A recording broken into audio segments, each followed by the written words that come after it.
کما ارسلنا فیکم رسولا، جیسے کہ ہم نے بھیج دیا ہے تم میں ایک رسول۔ اب یہ دعا ابراہیم و اسماعیل یاد کر لیجئے، ربنا وبعث فیہم رسولا منہم یتلو علیہم آیاتک ویعلمہم الکتاب والحکمۃ ویزکیہم۔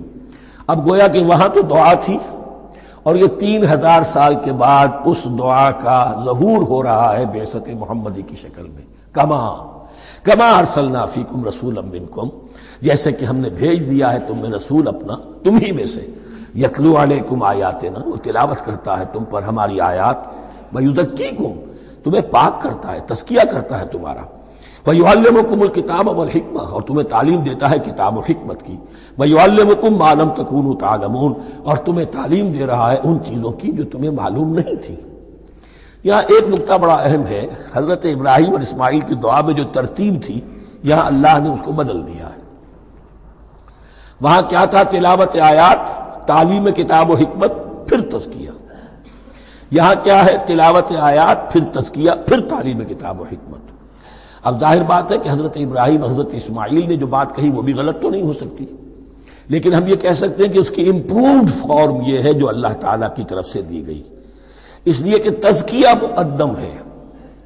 اگر نیت صحیح نہیں ہے تو تعلیم کتاب و حکمت مفید نہیں ہوگی، بلکہ گمراہی میں اضافہ ہوگا۔ نیت کج ہے تو گمراہی بڑھتی چلی جائے گی، اور تزکیہ کا حاصل کیا ہے؟ نیت درست ہو جائے، اخلاص، نحن لہ مخلصون۔ اگر یہ نہیں ہے تو جتنا پڑھو گے، جتنے بڑے عالم ہوگے، شیطان بھی بن سکتے ہو۔ بڑے بڑے فتنے عالموں نے اٹھائے ہیں۔ یہ جو دین اکبری تھا یا دین الہی تھا، اکبر کے تو باپ دادا کو کبھی خیال نہیں آ سکتا تھا اس کا۔ یہ پٹی پڑھانے والے کون تھے؟ ابو الفضل اور فیضی جیسے علماء، بہت بڑے علماء۔ اسی طرح غلام احمد قادیانی، اس کو اصل میں جو بھی پٹیاں پڑھائی ہیں وہ تو پڑھائی حکیم نور الدین نے، جو بہت بڑا عالم تھا، اہل حدیث عالم تھا۔ تو در حقیقت بہت بڑا عالم ہوگا، اگر اس کی کج ہو گئی نیت تو اتنا ہی بڑا فتنہ اٹھا دے گا۔ اس پہلو سے تزکیہ مقدم ہے، اور اس کا ثبوت یہ ہے، یہی مضمون سورہ آل عمران میں آیا، یہی مضمون پھر سورہ جمعہ میں آئے گا، وہاں بھی ترتیب یہی ہے۔ تینوں جگہ پر اللہ کی طرف سے ترتیب یہی ہے، یتلو علیکم آیاتنا ویزکیکم، تمہیں ہماری آیات پڑھ کر سنا رہا ہے اور تمہارا تزکیہ کرتا ہے، ویعلمکم الکتاب والحکمہ، اور اس تزکیے کے بعد پھر تعلیم کتاب و حکمت، ویعلمکم ما لم تکونوا تعلمون، اور تمہیں سکھا رہا ہے جو کچھ علم تمہیں حاصل نہیں تھا۔ فاذکرونی اذکرکم، پس مجھے یاد رکھو، میں تمہیں یاد رکھوں گا۔ یہ بہت بڑا میثاق ہے اور بہت بڑا وعدہ ہے، بہت بڑا وعدہ۔ اور یہاں تک حدیث میں پھر اس کی شرح آئی ہے، میرا بندہ اگر مجھے اپنے دل میں یاد کرتا ہے، میں بھی اسے اپنے جی میں یاد کرتا ہوں، اور میرا بندہ اگر میرا ذکر کسی محفل میں کرتا ہے تو میں اس سے بہت اعلیٰ محفل میں اس کا ذکر کرتا ہوں۔ اس کی محفل تو بہت بلند و بالا ہے، ملائے اعلیٰ کی محفل ہے، فرشتے ملائکہ مقربین کی محفل ہے۔ خدا خود میرے محفل بود اندر لامکا خسرو، محمد سمے محفل بود شب جائے کہ من بودم۔ اب خسرو کس عالم میں تھے جب یہ شعر کہہ گئے ہیں؟ تو بہرحال ہے تو صحیح، ایک محفل تو ہے، میں اس سے بڑی بہتر محفل میں ان کا تذکرہ کرتا ہوں۔ فاذکرونی اذکرکم واشکروا لی ولا تکفرون، اور میرا شکر کرو، میری نعمتوں کا ادراک کرو، اس کا شعور حاصل کرو، اس پر زبان سے بھی شکر ادا کرو، اپنے عمل سے بھی، جوارح سے بھی ان نعمتوں کا حق ادا کرو۔ یہاں وہ 18 رکوع ختم ہو گئے، نصف اول اس سورہ مبارکہ کا مکمل ہو گیا۔ اب آگے سے خطاب ہے، یا ایھا الذین آمنوا، ایک نئی امت آ گئی، چارٹر اس کا آ گیا۔ کیوں بنایا گیا تمہیں؟ لتکونوا شہداء علی الناس ویکون الرسول علیکم شہیدا، تم اب لنک ہو ہمیشہ ہمیشہ کے لیے محمد اور پوری نوع انسانی کے درمیان۔ اسی لیے وہ حدیث بھی تو ہے جو علماء حق ہوتے ہیں ان کے بارے میں فرمایا، علماء امتی کا انبیاء بنی اسرائیل، میری امت کے علماء کا مقام وہی ہے جو بنی اسرائیل کے علماء کا۔ اس لیے کہ اب نبوت تو ختم ہو گئی محمد پر صلی اللہ علیہ وسلم، لیکن یہ کتاب تو ہے، اس کا پہنچانا تو ہے، اس کو عام تو کرنا ہے، حجت تو قائم کرنی ہے، اور صرف تبلیغ سے نہیں، عمل کر کے دکھانا ہے۔ وہ نظام قائم کر کے دکھانا ہے جو محمد عربی نے قائم کیا صلی اللہ علیہ وسلم، تب حجت قائم ہوگی۔ اس کے لیے تمہیں قربانیاں دینی ہوں گی، مشکلیں جھیلنی ہوں گی، جان و مال کا نقصان برداشت کرنا ہوگا، آرام سے گھر بیٹھے ٹھنڈے پیٹوں کفر جگہ نہیں چھوڑ دے گا اور حق نہیں آ جائے گا۔ کفر کو ہٹانے کے لیے اور باطل کو ختم کرنے کے لیے اور حق کو قائم کرنے کے لیے تن من دھن تمہیں لگانے ہوں گے۔ اب دیکھیے وہ کال آ رہی ہے، یا ایھا الذین آمنوا استعینوا بالصبر والصلاۃ۔ یہی وہ الفاظ تھے کہ وہ جو 7 آیتیں تھیں جن کو میں نے کہا تھا خطاب میں بنی اسرائیل میں وہ بمنزلہ فاتحہ ہیں، ان میں الفاظ آئے تھے واستعینوا بالصبر والصلاۃ وانھا لکبیرۃ الا علی الخاشعین الذین یظنون انہم ملاقو ربہم وانہم الیہ راجعون۔ اب وہی خطاب یہاں ہو رہا ہے، یا ایھا الذین آمنوا استعینوا بالصبر والصلاۃ، یہ میں بیان وہاں کر چکا ہوں۔ ان اللہ مع الصابرین، جان لو کہ اللہ صبر کرنے والوں کے ساتھ ہے۔ اس بیعت سے کیا مراد ہے؟ ایک بات تو متفق علیہ ہے، اللہ کی مدد، اللہ کی تائید، اللہ کی نصرت ان کے شامل حال ہے۔ باقی یہ کہ اللہ تعالیٰ جہاں کہیں بھی ہم ہیں ہمارے ساتھ ہے، کس طرح ہے یہ ہم نہیں جانتے، لیکن یہ فرمایا اس نے کہ میں تو تمہاری دوے جان سے بھی زیادہ قریب ہوں۔ وَلَا تَقُولُوا لِمَن يُقْتَلُ فِي سَبِيلِ اللَّهِ أَمْوَاتٌ، اب پہلے ہی قدم پر قتل کی بات آ گئی۔ شرط اول قدم این است کہ مجنون باشی، پہلا قدم یہ ہے جانے دینے کے لیے تیار ہو جاؤ۔ وَلَا تَقُولُوا لِمَن يُقْتَلُ فِي سَبِيلِ اللَّهِ أَمْوَاتٌ، مت کہو ان کو کہ جو اللہ کی راہ میں قتل ہو جائیں مردہ، وہ مردہ نہیں ہے، بل احیاء، وہ زندہ ہے، ولیکن لا تشعرون، لیکن تمہیں اس کا شعور نہیں ہے۔ شہداء جو اللہ کی راہ میں قتل ہو جائیں ان کے لیے یوم آخر تک کا انتظار نہیں ہے، ان کو براہ راست جنت میں داخلہ ملتا ہے۔ قیل ادخل الجنہ قال یا لیت قومی یعلمون بما غفر لی ربی وجعلنی من المکرمین، وہاں تاخیر نہیں ہے، لہذا وہ تو زندہ ہیں۔ یہی مضمون پھر آئے گا سورہ آل عمران میں اور زیادہ نکھر کر، وَلَنَبْلُوَنَّكُمْ بِشَيْءٍ مِّنَ الْخَوْفِ وَالْجُوعِ۔ اب یہ ہے کہ پہلے سے دکھا دیا، اللہ تعالیٰ دھوکہ نہیں دینا چاہتا۔ دیکھ لو جس راہ میں قدم رکھا ہے اب آزمائشیں آئیں گی، تکلیفیں آئیں گی، رشتہ دار ناراض ہوں گے، بیوی شوہر سے لڑے گی، شوہر بیوی سے لڑے گا، اولاد والدین سے جدا ہوگی، یہ سب کچھ ہوگا، فساد ہوگا، فتور ہوگا، تصادم ہوگا، جان و مال کا نقصان ہوگا۔ وَلَنَبْلُوَنَّكُمْ، ہم لازماً آزمائیں گے تمہیں بِشَيْءٍ مِّنَ الْخَوْفِ، خوف کی کیفیت سے، وَالْجُوعِ، بھوک، فاقے، کیسے کیسے فاقے آئے ہیں، کیا ہوا ہے غزوہ احزاب میں، کیا ہوا ہے جو اس سے بعد جو جیش العسرہ ہے، تبوک کی جنگ ہے۔ وَنَقْصٍ مِّنَ الْأَمْوَالِ وَالْأَنفُسِ وَالثَّمَرَاتِ، اور نقصانات ہوں گے مالی بھی جانی بھی، اور ثمرات۔ اب ثمرات یہاں دو معنی دے رہا ہے، چونکہ مدینے والوں کی جو تھی اصل جو ان کی معیشت تھی وہ زرعی تھی، پھل، خاص طور پر کھجور، یہ ان کی پیداوار تھی، جسے آج کل آپ کہتے ہیں کیش کراپ جو ہے ان کی، وہ یہ تھی۔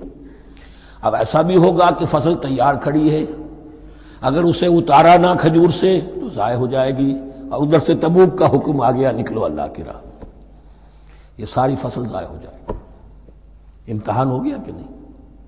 اور اس کے علاوہ ایک اور ہے اس کا مفہوم، انسان کچھ بہت محنت کرتا ہے، جد و جہد کرتا ہے، کیریئر بناتا ہے، اپنا ایک مقام بنا لیتا ہے اس کیریئر میں، اس پروفیشن میں، اس راستے پر آتا ہے تو کچھ اور ہی شکل اختیار کرنی پڑتی ہے۔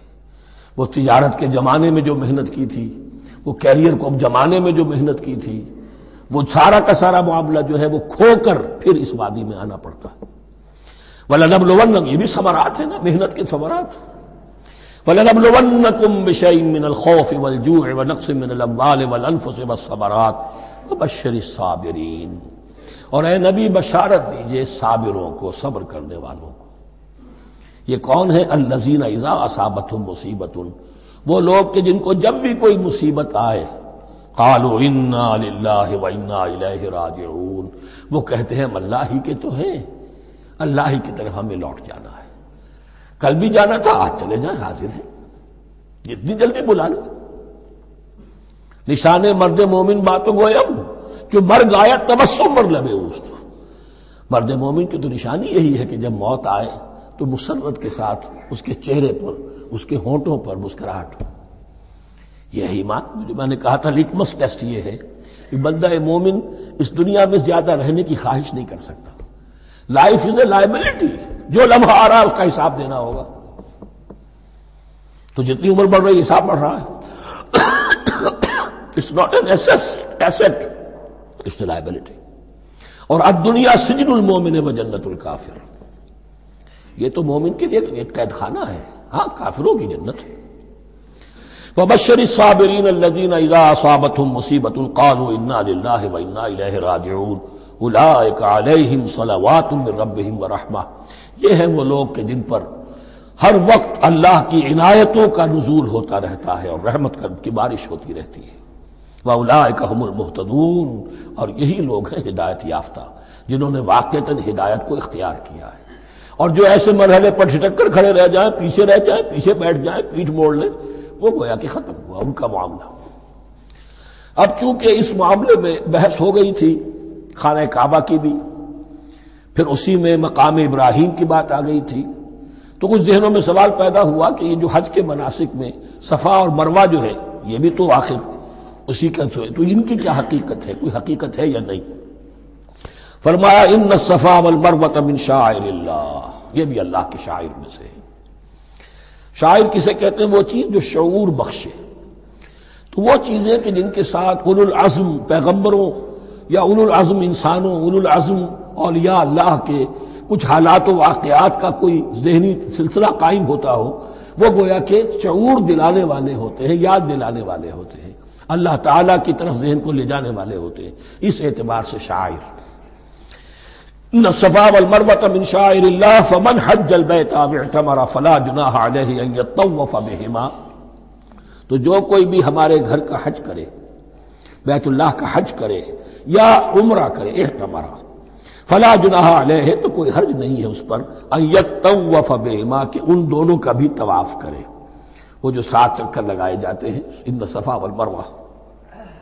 ومن تطوع خیرا، جو شخص جان بوجھ کر بھلا کام کرتا ہے، فإن اللہ شاکر علیم، تو جان لو اللہ بڑا قدردان ہے. اب شکر انسان کرتا ہے تو اس کے معنی کیا ہوں گے؟ احسان مند ہونا. وہی شکر اللہ کرتا ہے شکور، اس کے کیا معنی ہوں گے؟ قدردانی. میرے بندے نے یہ کام کیا، میرے بندے نے میرے لیے یہ محنت کی، یہ قربانی دی. ان اللہ شاکر علیم، اور جانتا ہے، چاہے کسی اور کو پتہ نہ چلے، اسے تو معلوم ہے. اگر تم نے اللہ کی رضا جوئی کے لیے کسی کو کوئی مالی مدد دی ہے اس حال میں کہ جو کچھ داہنے ہاتھ نے دیا ہے بائیں کو بھی خبر نہیں ہونے دی، خدا یہ کہ کسی اور انسان کے سامنے اس کا تذکرہ ہو، تو اب یہ جو ہے اللہ کے تو علم میں ہے. اگر تو اللہ سے اجر و ثواب چاہتے ہو تو اس کا ڈنڈورا پیٹنے کی کوئی ضرورت نہیں. اور اگر تم نے لوگوں کو دکھانے کے لیے کیا تھا تو وہ تو شرک ہو گیا، لائبلٹی ہو گئی. ان الذین یکتمون ما انزلنا من البینات. اب یہاں پھر کچھ آخری یوں سمجھیے کہ یہ اب جس کو کہتے ہیں موپنگ اپ آپریشن، بات مضمون تو پورا ختم ہو گیا لیکن کچھ نہیں صحیح چیزیں ابھی ہیں سابقہ امت مسلمہ کے بارے میں کہنے کی، وہ مزید ایڈ کی جا رہی ہیں. ان الذین یکتمون ما انزلنا من البینات والہدی من بعد ما بیناہ للناس فی الکتاب اولئک یلعنهم اللہ یلعنهم اللاعنون. یقیناً وہ لوگ جو چھپاتے ہیں اس شے کو جو ہم نے نازل کی ہے بینات میں سے اور ہدایت میں سے، اس کے بعد کہ ہم نے ان کو واضح کر دیا ہے لوگوں کے لیے کتاب میں، وہ لوگ ہیں کہ جن پر لعنت کرتا ہے اللہ، اور لعنت کرنے والے ہیں، کرتے ہیں تمام لعنت کرنے والے. یعنی علم ایک بہت بڑی جو ہے امانت ہے، اس علم کا چھپانا، کتمان حق. ہم آیت پڑھ آئے ہیں وَمَنْ أَظْلَمُ مِمَّنْ يَكْتُمُ شَهَادَةً عِندَهُ مِنَ اللَّهِ. اگر اللہ کی طرف سے کوئی گواہی کسی کے پاس ہے وہ اسے چھپا لے تو اس سے بڑا ظالم کون ہوگا. اب انہی کی وضاحت ہو رہی ہے، کیسی کیسی کھلی شہادتیں تورات اور انجیل میں تھیں اور ان کو یہ چھپائے پھر رہے. ان الذين يكتمون ما انزلنا من البينات والهدى من بعد ما بيناه للناس في الكتاب اولئك يلعنهم الله ويلعنهم اللاعنون الا الذين تابوا واصلحوا وبينوا. سوائے ان کے کہ جو توبہ کرے، رجوع کرے اور اپنی اصلاح کر لے اور اب واضح کرے وہ شے کہ جو انہوں نے چھپائی ہوئی تھی اسے ظاہر کرے. فاولئک اتوب علیہم، تو ان کی توبہ میں قبول کروں گا اور ان کی طرف میں نگاہیں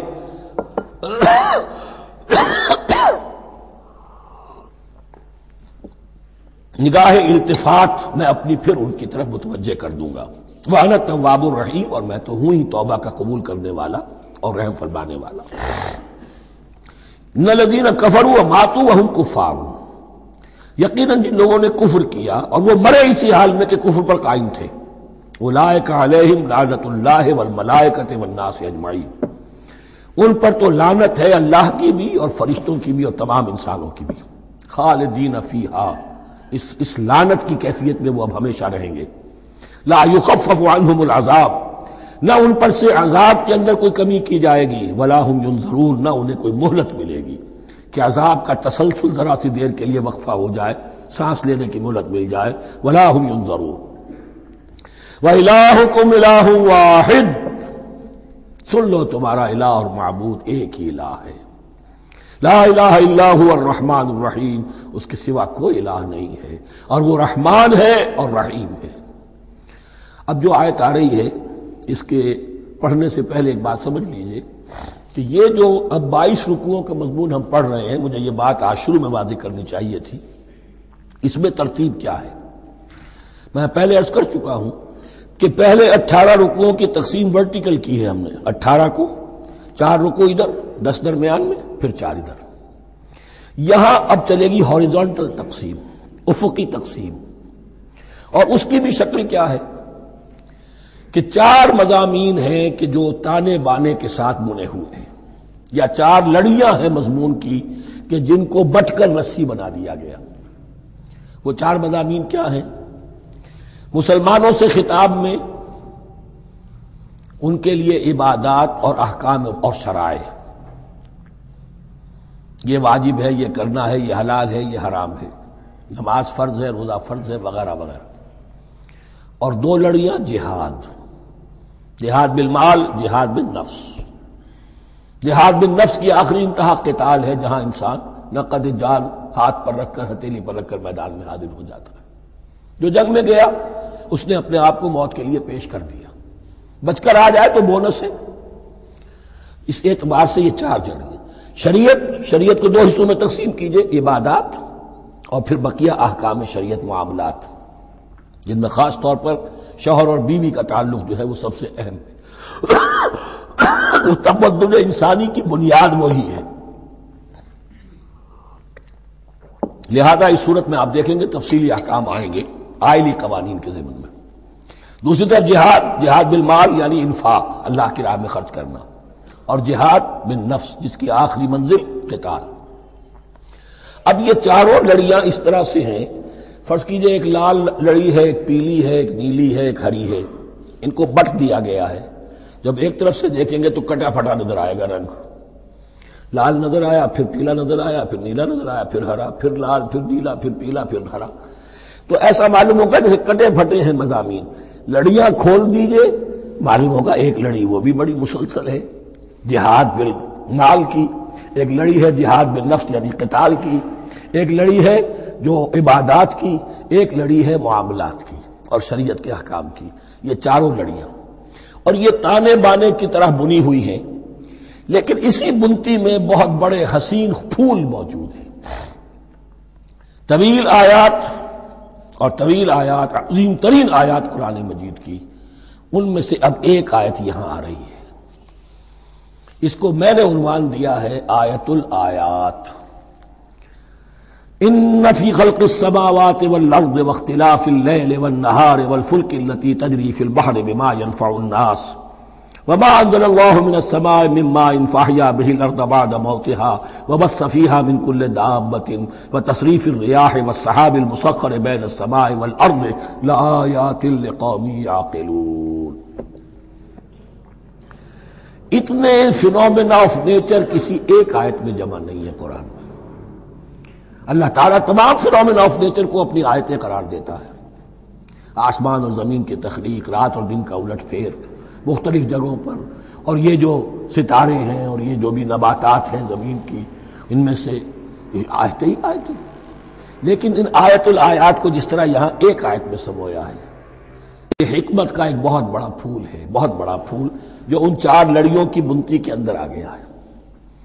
یقیناً آسمان اور زمین کی تخلیق میں اور رات اور دن کے الٹ پھیر میں اور اس جہاز میں یا کشتی میں جو چلتی ہیں سمندر میں یا دریاؤں میں، وہ سامان لے کر جو لوگوں کو نفع دیتا ہے، بما ينفع الناس وما انزل اللہ من السماء من ماء، اور اس پانی میں کہ جو اللہ نے اتارا ہے آسمان سے، فاحیا به الارض بعد موتها، اور پھر اس سے وہ زندہ کر دیتا ہے زمین کو اس کے مردہ ہو جانے کے بعد۔ بے آب و گیا زمین پڑی تھی، بارش ہوئی ہے، اسی میں سے روئیدگی آ گئی ہے۔ وبث فیہا من کل دابہ، اور یہ تمام حیوانات اور چرند اور پرند جو اس کے اندر پھیلا دیے گئے ہیں۔ وتصریف الریاح ہے، اور یہ ہواؤں کا چلنا جو ہے، کبھی پروا چل رہی ہے، کبھی پچھمی چل رہی ہے، کبھی مشرق سے آ رہی ہے، کبھی مغرب سے آ رہی ہے، تصریف الریاح ہے۔ والسحاب المسخر بین السماء والارض، اور ان بادلوں میں کہ جو معلق کر دیے گئے آسمان اور زمین کے درمیان۔ لآیات لقوم یعقلون، ان سب میں آیات ہیں، نشانیاں ہیں ان لوگوں کے لیے جو عقل سے کام لیں۔ ان کو دیکھو اور ان کے خالق کو، مدبر کو پہچانو۔ آیات ہے، اور ان کے آیات کے پہچاننے کا جو عملی نتیجہ نکلنا چاہیے، اور جس کو عام طور پر لوگ نہیں پہنچ پاتے جس تک، اب اگلی آیت میں اس کا تذکرہ ہے۔ نتیجہ تو نکلنا یہ چاہیے کہ پھر محبوب اللہ ہی ہو، شکر اسی کا ہو، اطاعت اسی کی ہو، عبادت اسی کی ہو۔ جب سورج میں کچھ نہیں، یہ تو اللہ نے اس کو بنایا ہے، یہ حرارت جو ہے اللہ نے دی ہے، چاند میں کچھ نہیں، ہوائیں چلانے والا کوئی وہی تو ہے۔ تو اب کسی شے کے لیے کوئی شکر نہیں، کسی شے کے لیے کوئی عبادت نہیں، کوئی ڈنڈوت نہیں، کوئی سجدہ نہیں، بلکہ صرف اللہ کے لیے، اور وہی مطلوب و مقصود بن جائے، وہی محبوب ہو۔ لا محبوب الا اللہ، لا مقصود الا اللہ، لا مطلوب الا اللہ۔ جن لوگوں کی یہاں تک رسائی نہیں ہو جاتی، وہ لوگ کسی اور شے کو اپنا محبوب و مطلوب بنا کر اس کی پرستی شروع کر دیتے ہیں۔ خدا تک نہیں پہنچے، اپنے نفسی کو معبود بنا لیا، جو یہ کہے کر رہے، معبود تو ہو گیا۔ ارأیت من اتخذ الہہ ہواہ، اپنے قوم کو معبود بنا لیا، قوم کی برتری کے لیے اور قوم کی سربلندی کے لیے جانے بھی دے رہے، وطن کو معبود بنا لیا۔ اس حقیقت کو علامہ اقبال نے سمجھا ہے، اس دور کا سب سے بڑا بت وطن ہے۔ اس دور میں میں اور ہے، جام اور ہے، جم اور، ساقی نے بنا کی روش لطف و ستم اور، تہذیب کے آزر نے ترشوائے صنم اور، مسلم نے بھی تعمیر کیا اپنا حرم اور، ان تازہ خداؤں میں بڑا سب سے وطن ہے، جو پیرہن اس کا ہے وہ مذہب کا کفن ہے۔ نیشنلزم، ٹیریٹوریل، وطنی قومیت، وطن کی جے، یہ معبود بنائے بیٹھے۔